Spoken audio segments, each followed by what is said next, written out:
पेट की गैस और एसिडिटी से तुरंत राहत पाने का सबसे आसान तरीका जाने कौन से आहार हैं खतरनाक। नमस्कार दोस्तों, स्वागत है आप सभी का भावना अमृतवाणी में। आज के इस विशेष लेख में हम स्वास्थ्य से जुड़े एक बेहद महत्वपूर्ण और संवेदनशील विषय पर चर्चा करने जा रहे हैं। हमारे दैनिक जीवन में खान पान की कुछ ऐसी आदतें और चीज़ें शामिल हो चुकी हैं जो हमारे शरीर को अंदर ही अंदर बहुत नुकसान पहुंचाती हैं। नंबर 1, अधपका केला और इसे खाने का गलत समय। केला एक बहुत ही पौष्टिक और स्वास्थ्यवर्धक फल माना जाता है, लेकिन समस्या केले में नहीं बल्कि इसे खाने के गलत समय और इसके सही तरीके से पके ना होने में होती है। जब कोई व्यक्ति अधपका या हल्का हरा केला खाता है तो उसमें रेजिडेंट स्टार्च और घुलनशील फाइबर की मात्रा काफ़ी अधिक होती है। हमारा पाचन तंत्र इस प्रकार के स्टार्च को तुरंत पचाने में असमर्थ होता है। जब यह आधा पचा हुआ भोजन आंतों तक पहुंचता है तो वहां मौजूद लाभदायक बैक्टीरिया इसे फर्मेंट करने लगते हैं। इस प्रक्रिया के कारण पेट में तेजी से गैस बनने लगती है। इसके अलावा रात के समय या सुबह सुबह बिल्कुल खाली पेट 2-3 केले एक साथ खा लेने से पाचन क्रिया बहुत धीमी पड़ जाती है, जिससे पेट में भारीपन, अफरा और मरोड़ महसूस होने लगती है। इसलिए हमेशा पूरी तरह से पका हुआ केला ही खाएं और इसे कभी खाली पेट या रात के समय न खाएं। नंबर 2, दूध और दूध से बने भारी उत्पाद। बचपन में हमारा शरीर दूध को बहुत आसानी से पचा लेता था, लेकिन जैसे जैसे उम्र बढ़ती है पेट में लैक्टोज नाम के एंजाइम्स का बनना कम होने लगता है। यह एंजाइम्स दूध में पाई जाने वाली प्राकृतिक शर्करा को पचाने का काम करता है। जब यह एंजाइम्स कम बनता है तो दूध पेट में सही से पचने के बजाय आंतों में पड़े पड़े सड़ने लगता है। इसे चिकित्सीय भाषा में लैक्टोज इंटॉलरेंस कहा जाता है। जब आप दूध, पनीर या मावा खाते हैं तो वह ठीक से पचता नहीं, तो आंतों के बैक्टीरिया उस पर प्रतिक्रिया करते हैं। इसके बाद पेट फूलना, पेट में गुड़गुड़ की आवाज़ आना, ऐंठन होना और भारी गैस बनना शुरू हो जाता है। यदि आपको भी दूध पीने के बाद ऐसा महसूस होता है तो सादे दूध की जगह हल्दी वाला गुनगुना दूध या दही और छाछ का सेवन करना अधिक लाभदायक होता है। नंबर 3, गोभी वर्ग की सब्जियां।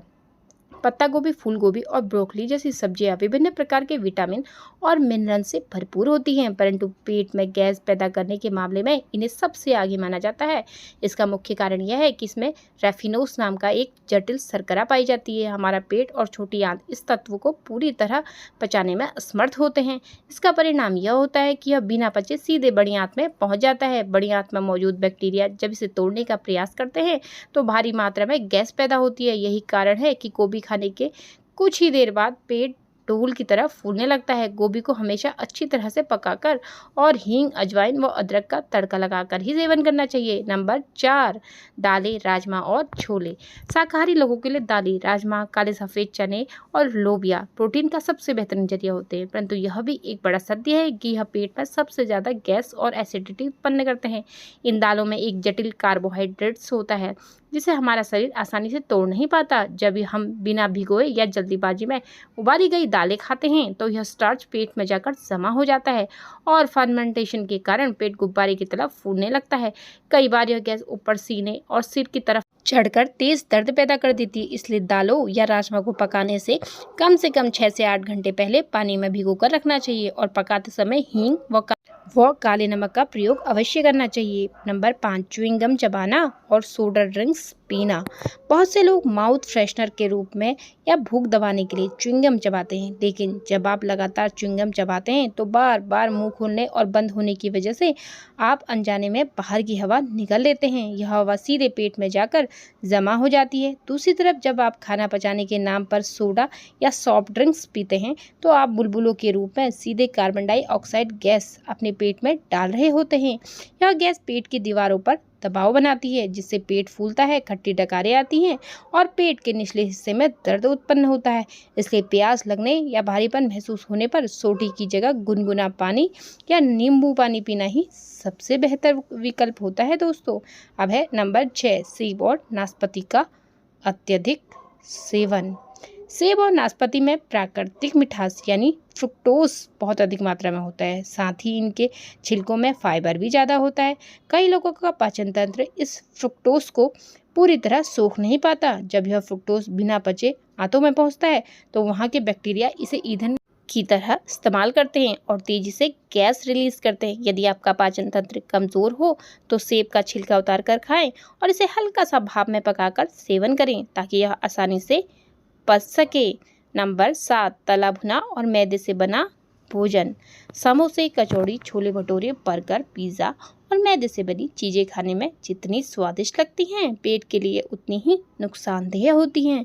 जब आप बहुत ज़्यादा तेल, वसा और तीखे मसालों से भरपूर खाना खाते हैं तो आपका पाचन तंत्र बहुत धीमा पड़ जाता है। फैट को पचाने में हमारा पेट को सबसे ज़्यादा समय लगता है। जब यह भारी और तला भुना खाना पेट में घंटों तक पड़ा रहता है तो पेट का एसिड इसे सही से पचा नहीं पाता और यह अंदर ही अंदर सड़ने लगता है।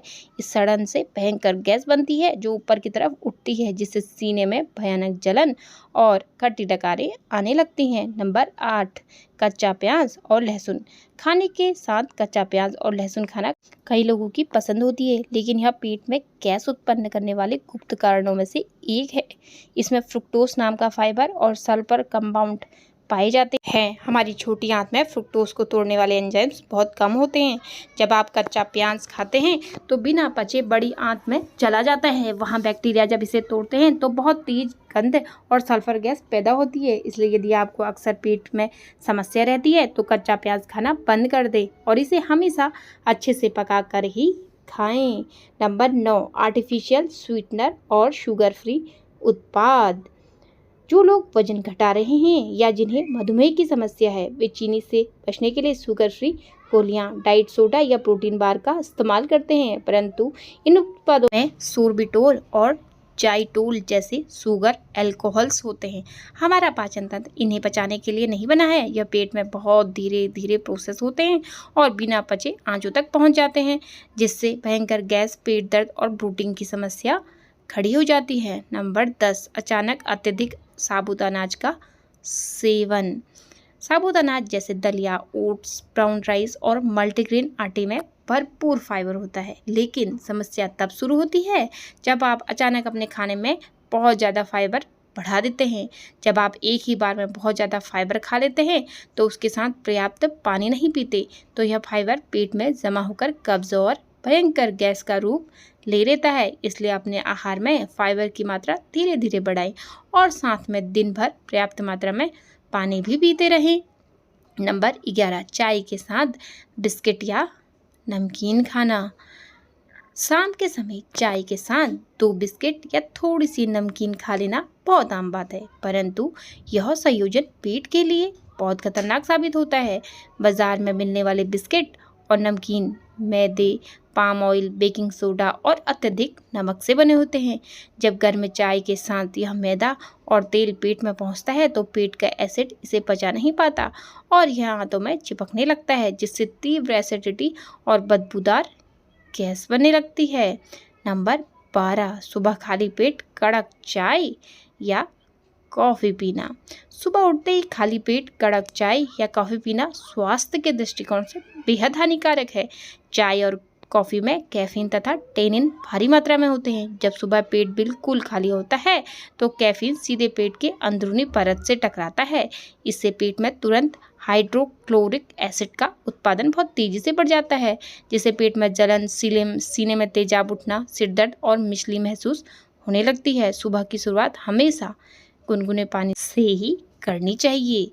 इन बातों का ध्यान रखकर आप अपने पाचन तंत्र को स्वस्थ रख सकते हैं और पेट से जुड़ी तमाम समस्याओं से दूर रह सकते हैं। सही खान-पान और सही समय का चुनाव ही बेहतर स्वास्थ्य की कुंजी है।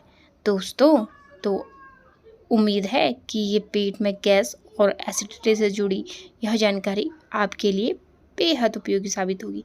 अगर आप इन छोटी छोटी बातों का ध्यान रखेंगे तो आपका पाचन तंत्र हमेशा स्वस्थ रहेगा और आप बीमारियों से बिल्कुल से बचे रहेंगे।